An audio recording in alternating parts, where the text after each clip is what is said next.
Hello, storyteller. Storytelling Ron. Merry Christmas. Happy New Year. This is my end of the year video. I'm just going to be babbling about what I plan to do in the new year and my summation of this year, I guess.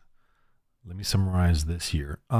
This has been a great year for me because of the getting For the Lord RPG, kind of maturating it, finally polishing it, and understanding that it's a ministry now. I wasn't really sure which direction I was going with it. I mean, I kind of knew, but I feel much more confident in it now. Joyful, grateful, because it is fun. It's way more fun than I thought, and the evangelism in it is much more freeing and liberating than I thought it would be. When you don't know something, it feels like a burden. Like when Jesus says, love your enemy, at first you think that's a burden. When you read that and it becomes sort of detestable. And that's not the right word, but something like because of when you're brainwashed and then someone tells you something, you immediately detest it. You detest it because you've been brainwashed to detest it. And I think that's what's happening to us, especially us RPGers, Christian men. We detest evangelizing in the role-playing games because we've been brainwashed not to bring our faith in. We've all agreed not to do it. We've regulated. We've regulated ourselves, limited ourselves, and all the same. And at the same time, the paganism has taken over and told us how to be, how to act, how to think, what our psyche is. And so when we think about Christianity in fantasy or in role-playing games, we detest it because we have been brainwashed. But over this last year of me tinkering and going through some brain cells and rewiring my brain and figuring it out and tinkering day after day, on a computer, looking at the rules and what the heck, how to do this or can it be done? I am just so wow now. We're having a great time. If you watch our Christians in Space, I did some Dark Ages. I did some Apocalypse playtests. I brought in actors. I did that whole thing. That whole thing was crazy. I had to come out of many shells and put myself out there in that sort of exposed and embarrassing, setting myself up for failure type of thing, exposing myself in the sense of approaching people to get no's all the time, or to get ignored or taken off of social media accounts because I'm trying to find Christians. I was trying to find Christians to role play, to create a show because I've been watching all these, actual plays or live plays. I'm like, man, we gotta have a Christian one. I get some Christian actors because I could tell that the good ones had, friends, but they were friends in the industry, friends in the entertainment industry, comedians, actors. And so I'm like, well, there's not a single Christian one out there. And they all fringe upon, woke and pagan and all that. And then I was like, there's gotta be a Christian. There's no Christian one. There's a few family friendly. There's a few that are Christian, but they're family friendly and they're still in those pagan games. The rules are for pagans to act like a pagan, be a pagan, talk like a pagan, preach like a pagan, portray yourself as a pagan. Even the family friendly Christian ones that are out there, doing a couple of live plays. I wanted us to be a Christian in the game. It's coming. And, you're not surprised because you know it and you know it's going to happen, but you still get irked. That, I got people mocking and scoffing it. The atheists, obviously, anytime I try to put it out there. And you can't put this kind of game out to all the regular sites because it's like a wall to them. You can't do that. You can have that religion, whatever. But then the ones that, Christians mainly just ignored me or ignored it, the concept or the idea. And I'm like, man, it's just, so anyway, I'm just slowly building it up and slowly doing it. I don't care. I'm just missing out. I don't have to turn off my faith when I role play. I still have a great time role playing. I'm still doing Dungeons and Dragons in a sense, but I still got my faith. I think you should just put your faith into it. And I lost, I wouldn't say I lost friends, but I lost the ability to just invite anybody, right? You can't just invite anyone to these games, and not just anyone wants to play this kind of game either. With your Christian faith, our Christian faith. So that's something you got to deal with, and figure out. And that's what I'm doing. I'm doing it. And I'm going to keep doing it because it's worth it. I just don't want to be a pagan anymore. I don't want to act like a pagan. I don't want to play like a pagan. I don't want to be in a pagan world without my Christianity, without my faith. Just don't have any desire. It's just boring to me. Fighting the dragon and saving the village is semi-interesting, but talking to the villagers about what they believe and then bringing the gospel to them, that's the part I want. That's exciting to me. The dragon and stuff, yeah, that's fun. It's fun, whatever. But I want to know what the villagers think and why did they allow this dragon to live near their village, and who was feeding it what? That sort of thing, So yeah, it's just incredible. So what am I doing in the new year? My plan is, vaguely, if God allows me another wonderful year, work on Alfred 6, my book. I'm reading through Alfred 3 now. I'm almost done with that. I'm getting very sporadic times to read because of the, different holiday things I got to be doing. But hopefully I'll read faster in the new year, get my schedule back on, get back on schedule, and then start on Alfred 6. I'm trying to do the audibles, but I just, the quiet time here is kind of difficult because I got a school and I'm in Hollywood and there's noises everywhere, and like I can hear something right now coming over. I don't know if you guys can hear that. I don't know if it picks up when I do this, but so I just don't feel, I guess I just need to ignore all those sounds and just assume I'm going to get a good recording, and just do it. I've been waiting for the holidays to do Alfred 2, but I'm just so busy with it. There's people here. It's very active in the house, so it's like even noisier than when although the school is noisy because they'll have the bell, they'll have kids screaming, so that does get picked up. But whatever. And they have a recess like every half hour. Like a different group comes out. But whatever. I'll figure it out. So I'm doing that, but I want to do Alfred 6, or start writing on that one. So that's going to be a focus of mine for a bit. But I usually write that big chunk of that in the mornings, and then that's it. And in the afternoons, I'll do something else. So hopefully I'll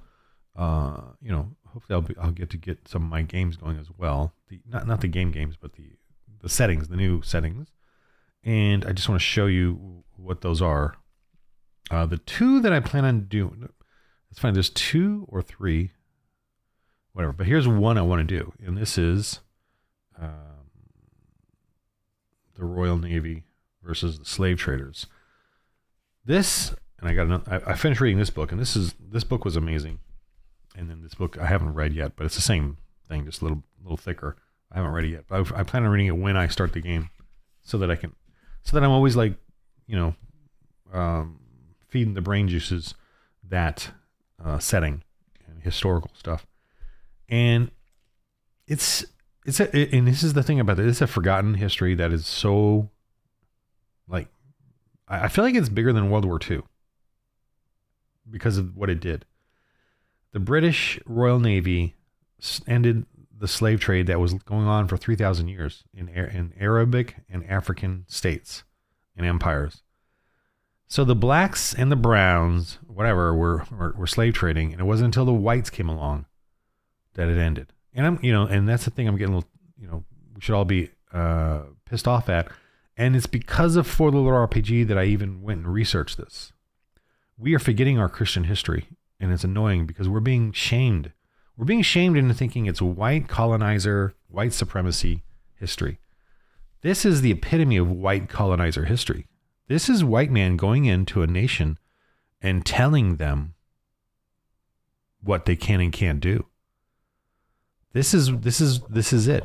This is what the Marxists and the witches and the sorcerers are shaming us for. They're shaming us for this. And these are Christians. Every one of their tombstones, and especially of the missing men, the men that died in Africa, but they have tombstones or memoriams at their churches, are all Christians. And they even had official position of a chaplain. Now, most ships didn't have a chaplain because it was incredibly hard ship. The hardships on the ships, so they might have had a chaplain on the bigger galleons, but not on the smaller ships. But there was still that position for the Navy in the Navy of Christians. Chaplain is a Christian thing. It is not. They didn't have any other position, religious position in there. It was Christians.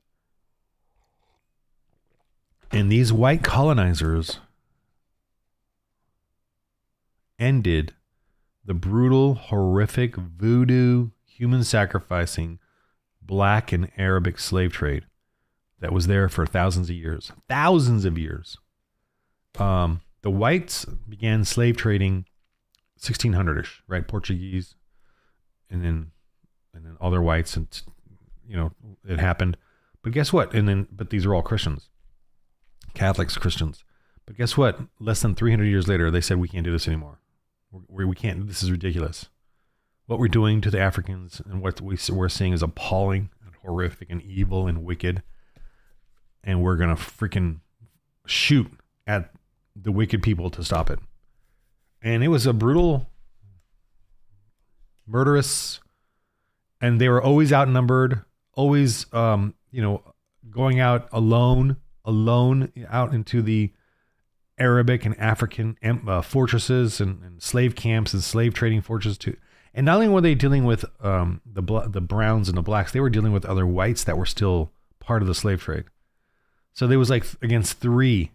They were against the chief. They had to go deal with the African warlords, the Middle Eastern slave pirates, and some of the Spanish, French, and Portuguese that were still doing it, mercenaries and slave traders. So the British, the Christian, white, colonizer British, were up against overwhelming forces and still kicked ass.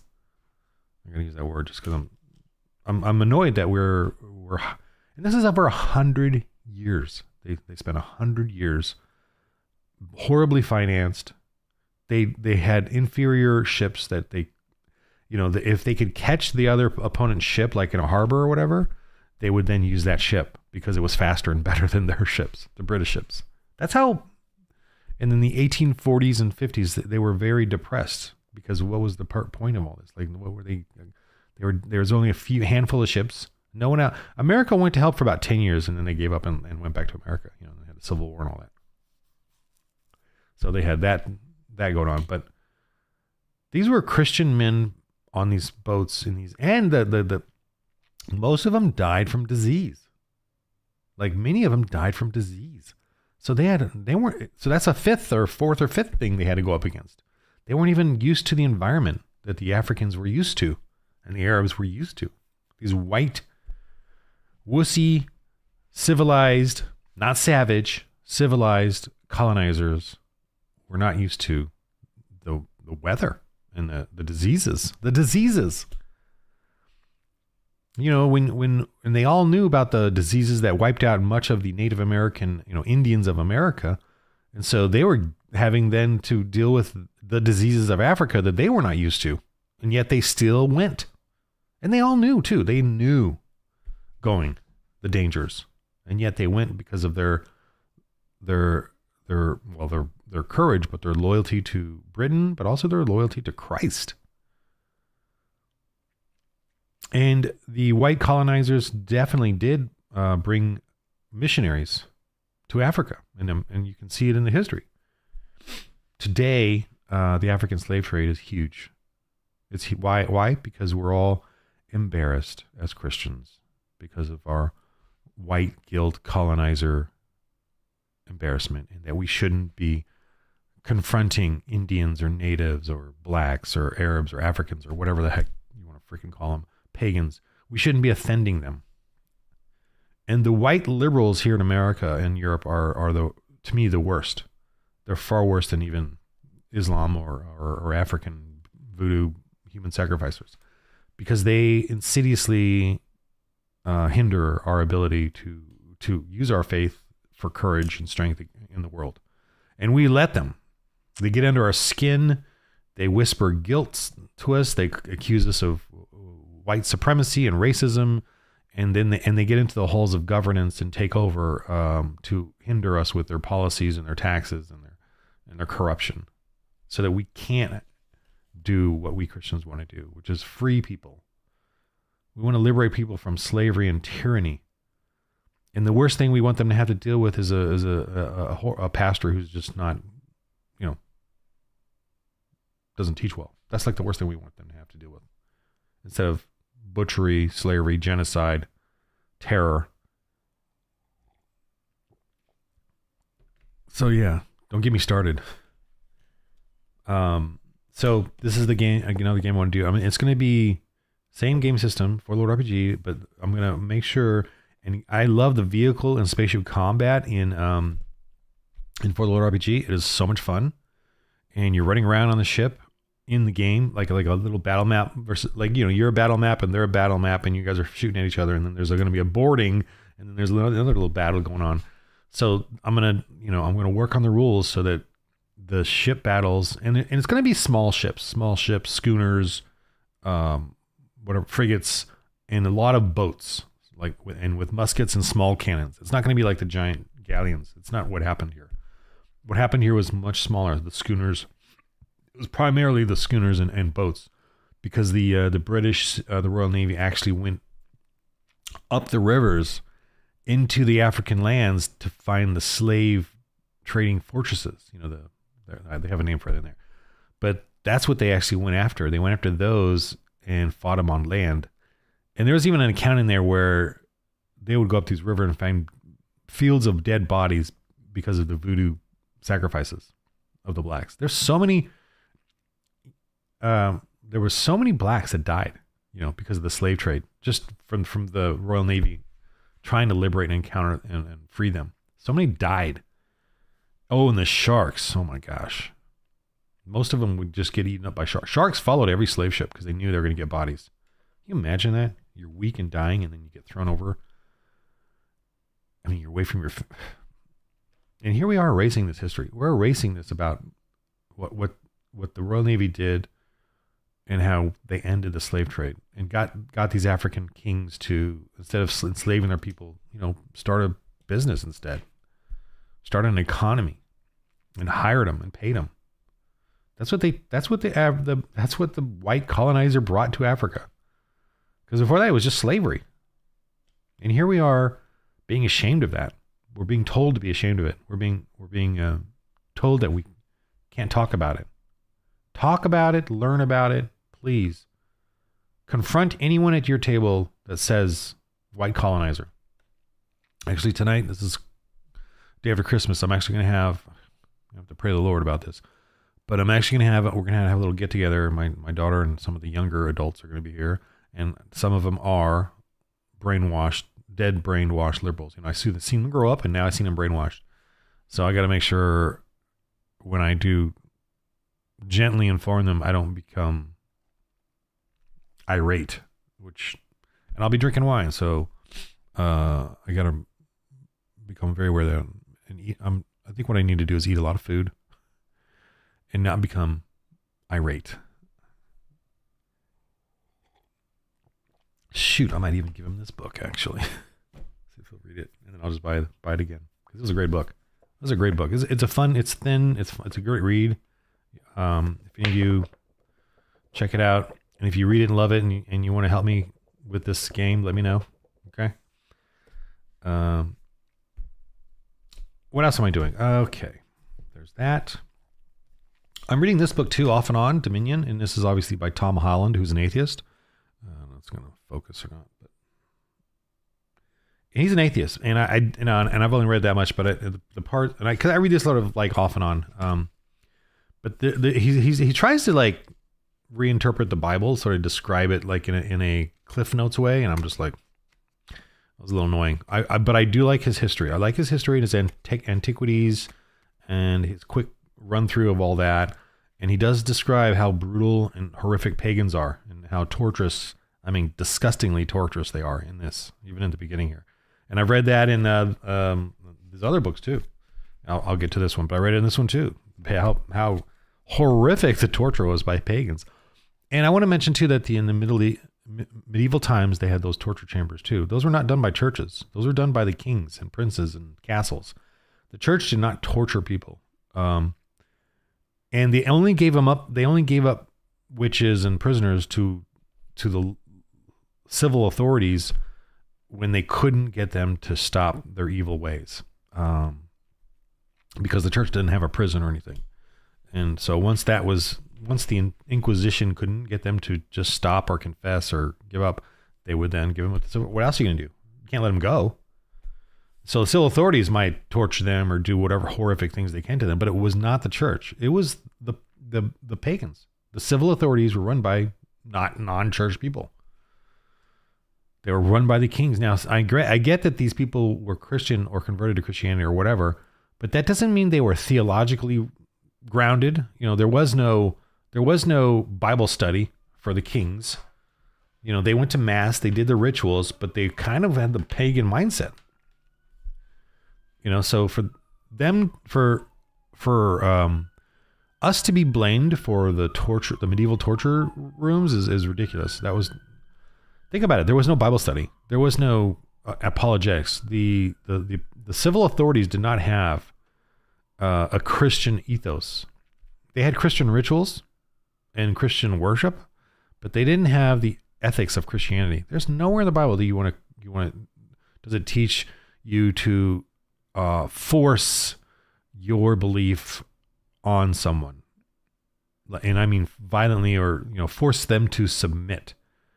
Everything in there is about Jesus, leaving or walking away or avoiding violence. The only violence that we have is to trying to protect someone's life. That's the only time we understand violence. And war is that. War is actually a Christian thing, because slavers will not use war. They don't like war. They like abductions, kidnappings, and murder. They don't like war. Terrorists don't like war. Terrorists don't like war. Look at the Hamas. They don't like war. They're getting their asses handed to them. What they like is when you're unaware and they go in and terrorize you and murder and rape and then video it and post it online to their family members. That's what they like. Terrorists Muslim warriors don't like war. They like terror. They like genocide. Genocide is another thing that atheists and pagans like. Genocide is cool because they just go in and slaughter you. They don't say war, or if they do, they pretend it's war, but they really know they're going to slaughter you. What they don't like is when the Christians declare war. And that's another thing. We've always been embarrassed. I can notice the Democrats always said we were warmongers, or the liberals say, Christians are warmongers. And then we get ashamed by that. Don't be ashamed by that. Say, yes, I'm a warmonger. I am totally for war. Because the war is a declaration of stop doing this or else. We're going to war. Stop doing what you're doing or we're going to war. That's what war is. Say yes, I'm for war, because war answers slavery, genocide, terror, and tyranny. Because war says stop doing what you're doing or we will fight. So war is a good thing. Like another silly thing. If someone says you're homophobic, say, yeah, I am. Or Islamophobic, yeah, I am.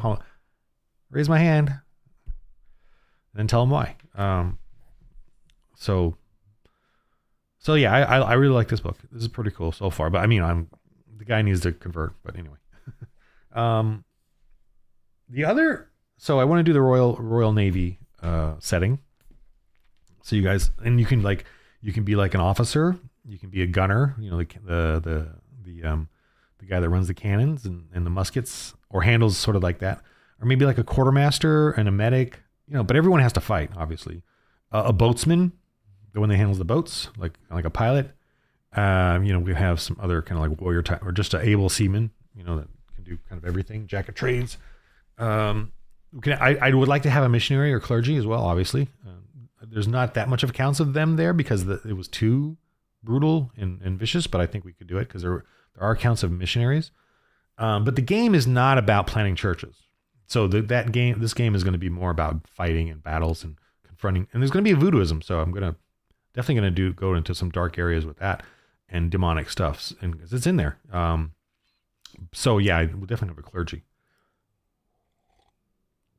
or anyone can be a chaplain. Part chaplain, part gunner. That kind of thing. So we can have that sort of fun. And it's going to be like voodoo, dark African, man. I'm going to have definitely like try to create that mood in there as well, that setting. So I think that'll be, and I want us to know about that history, man, and to live it, in our role playing. Yeah, it's that's the one thing about it. It will not have a lot of evangelism in it, but what the heck, still good, still Christian, but it will have a lot of the rebuke fighting, Christian for the Lord. You still can certainly yell out for the Lord when you confront these slavers and stuff. The other one I'm going to do, which I don't have any books on, well, they're scattered, is the Gothic. I really want to do a Gothic one where I think I'm going to do it in Paris. Or I was thinking like Teutonic Knights, like in Berlin or somewhere in the medieval times, but I feel like I want to do Paris. I'm not sure. But I want to do Gothic Knights dealing with witches. And in the 14th century is when witches declared, like sort of did this open declaration of their alliance with Satan. Like they started to use Satan as their pagan religion now. They transferred their paganism to Satanism. And so the Catholic Church was dealing with that. And inquisitors, like an inquisitor, a knight, and a Templar. I want to have, where you're one of those guys and you're dealing with these really dark demonic things. And it says in one of the books I read that there was estimated to be 30,000 sorcerers in Paris in the 14th century. 30,000. So paganism never ended, never, even under a Christian Europe and Catholic Europe, paganism never ended. That's the thing. I feel like, paganism is the default. And by the way, when, a lot of atheists will tell you they're not pagan. A pagan is everybody. You worship anything. You worship money. You worship, you have your little, you worship celebrities. You worship yourself. I mean, that's the first beginning of paganism in the Bible. And yeah, I define paganism as anyone that doesn't believe in Jesus Christ as Lord and Savior, because you all act the same. You all do the same thing. I'm good. What I decide, I'm good. I make up the rules. That's what pagans do. Every pagan, witch, sorcerer. I know. I actually watched a pagan on YouTube, this young girl, and because and I was going to do a video on this. I haven't done it yet, but I think I will still. But she's like, you make up your own. It's like, yep, thank you. That's what I was waiting for. You make it up. She's a pagan, showing paganism and how everyone has their own different view of it all. Yep, that's paganism. Just make diversity. You make it up, and atheists make it up, right? You make it up. You're making up. God defined who you are already through the serpent when you talk to Eve. You don't believe when the serpent, the first thing a pagan said or an anti-God person said in the Bible was the serpent, and he said, "Don't believe what he says. You can be your own God." That right there is how I define a pagan. And you atheists believe you're good. If there is a God, I'm going to go to him and tell him how good I am because I'm a good person. And I'm going to go I'm going to open up the pearly gates myself and decide to go into heaven. Not this creator who created everything. I'm going to decide to go into heaven. Excuse me, out of the way. I'm good. I'm a good person. So that's a pagan. You're a pagan if you believe that way. Sorry, I keep drinking my Mocha Master. Okay, so what the heck was I talking about?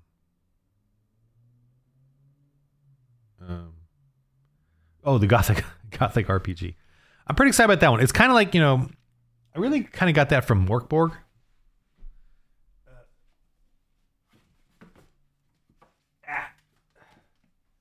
I don't know how many people play this game. It just kind of like the whole Gothic thing. It's antique. It's like satanic or whatever, but it's a silly game. But none of this. Oh, here. Got the upside down cross. Look at that, satanic. It doesn't faze me. It's like whatever. I go to goth clubs. see all that stuff, whatever. But I do want to do like a gothic RPG where you go up against these satanic type things. Oh, by the way, the upside down cross for you Christians, it's great. I love it. Because it's everything that they do to try to insult us is you just turn around and say, hey, I accept, because the upside down cross, they don't even know, like Peter gets, historically is known to have been crucified by an upside down cross. He said he didn't want to be crucified like Jesus because he didn't deserve it. So he asked them to because they crucify him with an upside down cross. So when when the Satanists and the goth people and all that wear the upside down cross and they think they're insulting Christians, I'm like,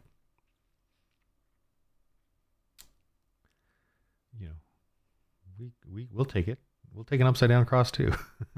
I guess the one we don't take is the pentagram, but I think that's Jewish, right? The star or whatever. I don't know that much about the pentagram, but whatever. I don't really care. Okay, so, the cross in and of itself is a pagan symbol, just so you all know. The Christmas tree, the Easter bunny, whatever, I don't care. But the cross is a pagan symbol of horrific, the worst symbol. It's a public humiliation as you're dying naked on the cross. And I think Jesus was probably naked when they crucified him. I don't know.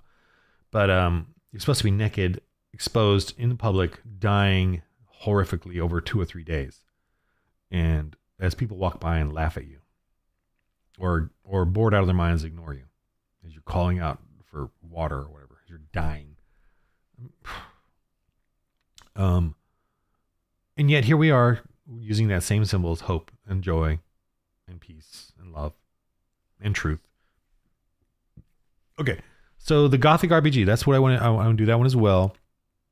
And I made the rules. The rules are the same as the other as For Lord RPG, but I'm making them a little simpler and more brutal. But same rules. You could pretty much do the same characters and all that. It's really the same, really. Anyway, I do want to at some point here create one rule system because I have them all separated. I have the same rules separated into 3 settings, and I want to create one rule system and then have the settings be a separate book. But I just haven't organized that yet. So I'll do for like the 2nd edition or whatever. At some point. I probably should do it soon just because. But I want to keep playtesting it as well, like the rules and tweak it and shine it. But it's any changes will be pretty minor, little polishes or edits and stuff. Anyway, so that's another one I want to do where you play like a Gothic knight, full on armor, full plate, full weapons, brutal combat, going up against demons, actual demons and witches with greater powers. Kind of, I don't know. I'll figure it out. Catacombs of Paris, the cathedrals, witch hunters, werewolves, demonic werewolves. They a little more, I think probably a little more dark, fantasy for sure. More fantasy and grim. Yeah, it'd be a little more intense like that. Have like a nun who's like an assassin, so she has some little more cool, sleek abilities like that. Want to get a little edgy with that one. The other one I want to do is this guy, the Montezuma thing. The fall of Old Mexico, of Aztecs, and Montezuma versus Cortez. And I wanted that setting where this is a big book and it's very historical. It's got like a ton of extra info in it. And the appendices has all these cool, like GM stuff in there with like lists of treasures and lineages and money. It even has the money system in there. So it kind of explains it. But I want to do that one. I've read a bit of it already, and it talks about the sacrificial stuff that they did. It was brutal and freaky. What is this bookmark anyway? It's been a while since I've touched this one. These are some of the pastor's sons. His bookmark. But I want to read that one. When I start that game, that the jungles of the South America and Mexico, and then where the conquistadors. So you're going to play a Hispanic or not Hispanic then, a Spanish Catholic. So I'm at some point I want to do that one, and I really do like that history too. Although I don't know that much about don't know much about that history, but especially about the Catholic history in that time period and stuff. I mean, I do know a little bit, but like I know that like in the early 1900s, when there was a Mexican Civil War or something like that, they wiped out the Catholic Church for a while there. Like it was illegal. They made an atheist communist regime for a while. That was during the whole Mexican War, with the U.S. and Mexican War or something. Something was going on. I don't know the details, but I saw it in some movies or something, in documentaries. But I didn't really study it that much. It sounded so depressing. So I kind of wonder if that's why Mexico, it has a lot of just their economy and the whole drug dealio, and they have a whole Santeria, like a black or satanic Catholic dark, So I don't know that much about it, but I kind of wonder if that's why they have such a problem with the cartels and all that. Is because the Catholic Church there has never really recovered from them being wiped out. I don't know, but anyway, that's not something I really want to delve into. But I do want to do the older period, the Cortez conquistador period. What else do I want to do? I mean, the Christians of Space, I still feel like, I got to keep building out the galaxy. So, man, I got so much to do, don't I? I'm really enjoying it. I want to build out the galaxy so that there's just, more of that for you to work on. And I'm going to keep drawing, too, the doodles. I really like them. I really like just how much... I think on the website, I got to do some sort of... I don't know what, but something a little more open. You can access things.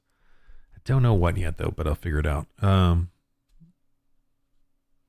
anyway, so I guess that's it for now. I just wanted to tell you what I'm up to. Oh, the other thing I want to do. I feel like this one I could do. It's going to be big too. For the Dark Ages setting, the Roman catacombs. I really want to do it like that, and it's going to be a darker, fantastical, demonic thing too. With the catacombs, so it's like a dungeon crawl under Rome, because it was around the 6th, 7th century. I read a bit about it, that they sealed them all, and they weren't even discovered again until the 16th century, 1600s or whatever. Like all these catacombs in Rome, and so were they sealed up? My imaginings is that the Christians, when they came into power in Rome, they realized that there's these evil catacombs and they had to seal them, and the only way they could do that is through planting churches at all the openings, so the missionaries had to go through Rome, go down and clear out the catacombs, and then seal the area, maybe holify or make it holy or cleanse it of its evil spirits, and then create a church above it. So it's kind of like church planting, but you're really going up against evil demonic forces. And then there's obviously going to be pagans under there, like witches and sorcerers who run these catacombs, these horrible places. And so it's going to be kind of like Gothic RPG, a little more intense, a little more fantastical, grim. But the goal is to cleanse Rome of these evil infested, demonic infested catacombs, and seal them underneath churches, like a tomb or something. So I kind of want to do that, like that kind of setting. That'd be kind of cool. And that's for the Dark Ages setting, but darker ages setting. Okay, so that's my little post-Christmas. I had a wonderful Christmas. I got some cool new ball maces. They're in the back. I moved them. I really want to go show them to you. I'm going to. Hold on. I'm just going to pause this. I'll be right back. Sorry, I got to show these off. Oh man, because I had a year actually of health issues, and if you guys are following my videos, and I mean, this is the man. Saint Wesley, what a wonderful craftsman. But this thing is nice and heavy. This is the purple heartwood he's using. It just feels wonderful. I mean, he's making it all nice. But it's going to get beat up pretty quick and splinter, but it's still going to be usable. I have two others that are all beat up, but they're still usable. The wood's going to hold. It's just the surface damage. But right now, while they're new, just to fill this guy. And this one is a IPE. I know I got to talk to him. Hopefully Hopefully, I'll see him at some fighting event and talk to him about the woods. But he's made these. He's up in San Luis Obispo. Pagan guy. He's pagan. It's fine. Just so you all know, Love the Enemy, and they all know I'm Christian, so they can hate me or accept me, and that's fine. Anyway, but this is he darkened this one for me. Yeah, it's just and the whole thing about me ranting and stuff, and you evangelizing and telling the truth. You tell the truth, you be rebuke and all that, but at the end of the day, you still have dinner with or hang out with them, and you're gonna have problems, you're gonna have terse situations, but don't hold it against them or yourself. Don't feel guilty about what you say. Do it and just move on, and either get along and love the enemy, and hopefully they'll learn to love the enemy as well, or which is we love each other or not. But anyway, so these are some wonderful mixes. My health is getting so much better. I had a whole chronic gout thing. I thought I was having some autoimmune issue or something, something more severe. But it turns out I was just, my uric acid, my kingly diet was just too much.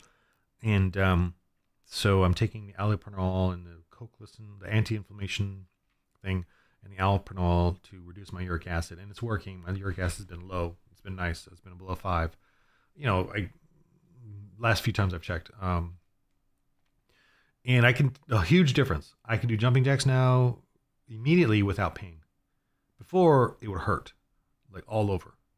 And it would take me a few rounds to try to, move it out or whatever. Now I just can do it. I'm kind of shocked. I can bend down. When I go down now on my knees, bend down, it's stiff, but not the kind of pain where I'm, and it was common to feel that pain. So I feel like I've got a renewed, health thing now, because the last couple of years, 2 or 3, 4 years, it was like that.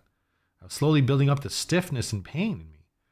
And I thought it was diet, it was diet and all that, but it was really the buildup of your uric acid over time is a ticking time bomb. And so now I'm getting that cleared up, and I'm eating a little better. And it's funny, diet is only about a third of it. It's the you need allopurinol or something else to try to, or liver cleanse or whatever. I don't know, kidney cleanse or whatever, so that your body can not over. Your body actually makes uric acid, so your body can get your body to stop over making it. Is the issue, and I know it's diet, but I ignored it for 20 years. So because on my medical history, it's for the last 20 years I had high uric acid and I ignored it, and because of me ignoring it, that's why we're doing the medication.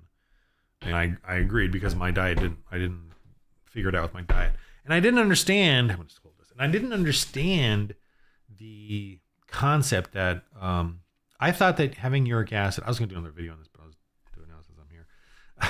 And you're still listening. I'm impressed. I really a few of you. Thanks, guys. But the uric acid, I thought you had it in your bloodstream, and then once in a while it would leak out into your joints. And you would get a gout attack in your big toe or whatever. You have an inflammation, and it would leak out. That's not what was happening. What's happening is if you have high uric acid, it's constantly leaking out and building up over time, everywhere. And I didn't know that.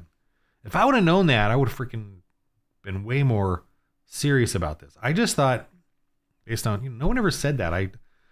You have high uric acid, so you're going to get inflammation once in a while. You're going to get okay, well, I'll just have to try to, I didn't know it was like, no, it's leaking in there all the time now. And the crystals, it just hasn't crystallized, but it's there right now, building up to a ticking time bomb. And that's kind of what happened. I had basically the ticking time bomb. And I think the carnivore diet really exasperated it because it was ready to explode. And, and it's arthritis. So a lot of people think they have arthritis, so they have all these things, but they really just have too much uric acid in their system. And so I have been way better. Well, I'm just shocked at the less, I'm still stiff, old, whatever, but I am shocked at how less painful it all is. So I'm feeling great. So we'll see how it goes. We'll see how, I'm planning on fighting, like really fighting again. So because I've been out of it for a while. We'll see. I'm not going to do any freaking flying anywhere or anything, or tournaments far away. I'm just going to do local LA, Southern California stuff just because I don't want to do that. I don't have time to go flying everywhere for freaking fights. But if it's handy and local, okay, let's do it. Anyway, so I'm going to do a video soon of my interpretation of my game rules for weapon melee combat, and I'll show you on the Pell what I mean as well. And just so you guys know too, I'm not. I love fighting. I'm doing it because I did it really because I was getting fat, and in my 30s I was so unhealthy, and I said even my gout stuff. But I was like, I got to find something to do that's gonna get me off the couch. Otherwise, this is gonna go really bad really fast, So the whole reason I really got into fighting, and I've been athletic and football and like rough stuff, but the whole reason I did it, I wasn't trying to be a badass or anything. I was just trying to find something that would scare me. I tried kayaking, but that didn't. I tried scuba diving. I thought that would be good, but here in Southern California, it's all kind of lame. And then I found people doing the foam fighting, just doing the foam. I'm like, oh my God, that should be fun. Get me out, get me active. I was really in bad shape. I was eating junk food. I was really fat. I was, blah, blah, blah. So that's why I do it. And I'm not someone that's going to go around fighting people over an argument or something. I'm going to say this too in my other video at some point, but I'm not a guy who wants to beat anyone up. I want to go home at night. I have a very comfortable couch, very comfortable bed. That's more important to me than beating you up, right? Or winning an argument. I don't even want to win an argument with you. I'd rather just back off and go to my comfortable couch at night. I want to go home. So I'm not some tough guy that fights people or beats people up. Okay, I'm not. I want to go home, and I don't want to hurt anybody. Just so you know. So that's as much as I do this. I don't want to hurt anybody, and I want to go home. Okay, that's more important to me than being tough. All right, so the Catacombs of Rome. I think I've said all the game settings I plan on doing for now. I better not say anymore because I've said enough, and even for my own self, I need to get to work. Thanks for listening. I just wanted to blab on, and I just really enjoy. Listening to role-playing game videos where they talk about role-playing games. But the problem is none of them have Christianity in it. None of them. So I'm sort of stuck with whatever they are, and they are kind of eye-rolling to me. But it's what I love, role-playing games, and so that's kind of why I'm making these videos too, is because there's nothing else out there where a Christian is talking about role-playing games, but in a with his faith. And I'm not talking about those lame pagan role-playing games. I'm talking about the For the Lord RPG role-playing game. And I'm not trying to just sell my game. I just don't know. There's nothing else out there that has a, that evangelistic thing. I know there's like Holy Lands, but I just don't know anything about it. And I've even years ago, I tried to say work with them, but they kind of had their own thing going and they didn't know who I was, and I didn't know how to open up to them or anything. But I also found the game rules not really what I wanted. It was too complicated. But anyway, I'm not trying to criticize them. I don't have any connection to any other like role-playing game and Christian. So that's why I'm always bringing up For the Lord RPG, because it's all I got. And I really love it. I really love the system. It's not, I keep talking, but I don't care. It's not, I don't feel like I own it. I don't feel like I created it. I don't feel like I'm the only dude that, has to do it or be it. So if any of you want to do something, please contact me. The only thing I don't want money from you. What I want from you is, what is your belief? That's all. I want to know that we're on the same page. It doesn't have to be 100%, but it has to be close enough, for the Lord. What is your belief? And then if that's cool, then fine, you can create your own thing. But I don't want, and I kind of want to know what you're trying to do. Blah, blah, blah. But anyway, but the money part is fine. You guys can make, like if you made something, you own it. I'm not going to ever take it away from you. The game system. And by the way, we actually can't copyright game systems. So, and here's the thing. I don't mind if you steal from me, because, and I don't know if that the word steal, I'm just using it as hyperbole, but I don't mind because, and what I mind is I hope you're a Christian, but If another Christian steals my game rules or game system, then there's two of us. Great. And hopefully they'll make some cool stuff. Because who else? What else I got? If a pagan steals my game system, so what? They got to compete with 10,000 other pagans out there. I don't care. You know, I don't care. But they can't use it in mine anyway because it's freaking evangelism is the only unique thing about it. Planting churches and evangelism. So what are they going to do? They already do it anyway in their games. You know, I mean, they don't even do it in their games. It's already there. But whatever. But sure, they can do that and then have it be where they evangelize Christians and see how that goes. Whatever. They got to compete with 10,000 other games. Me, you know, I'm not really competing with anyone. Of course, I'm all alone, but whatever. That's why I kind of make these videos now, just where I babble on and stuff, because I really enjoy those with other TTRPG videos. But again, none of them are Christian, so I have to kind of like, you know, look for the old school ones and hope they don't bring up anything woke, which they generally don't. So that's kind of where I'm able to digest those, you know, for the fun of it, and I know what they're talking about and all that. But yeah, there's no other like hardcore in your face Christian RPG dudes out there. You know, they're all the few that I even know that think are Christian are very like still part of the whole pagan RPGs and succumbing to it and family friendly, but not criticizing. Like they need to criticize these sticking games, you know. All right, I could go on and on, it sounds like, but I'm gonna end it here, and thank you all for, you know, for those of you who are listening to this and supporting me and supporting For the Lord RPG, which is our game, our Christian RPG game. You know, I'll let you go. All right, in the game of life, roll holy dice. Merry Christmas, Happy New Year.